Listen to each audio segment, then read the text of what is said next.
السلام علیکم۔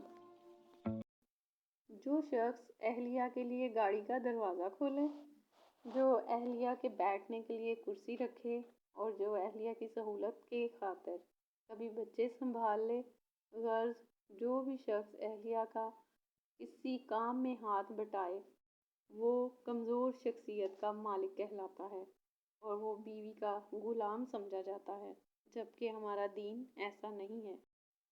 جبکہ ہمارے دین میں تو عورت کا مقام بہت بلند ہے۔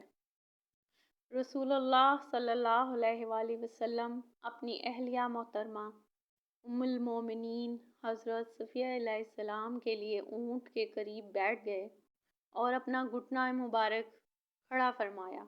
ام المومنین نے اپنا قدم اس مبارک گھٹنے پر رکھا اور بآسانی اونٹ پر سوار ہو گئیں۔ رسول اللہ صلی اللہ علیہ وآلہ وسلم گھر کے کام کاج میں اپنی زوجہ مطہرات کا ہاتھ بٹاتے، حتیٰ کہ کپڑے پر پابند لگاتے، اپنے جوتوں کی اصلاح کرتے۔ Hope you like the video. Please share, like and subscribe. اللہ حافظ۔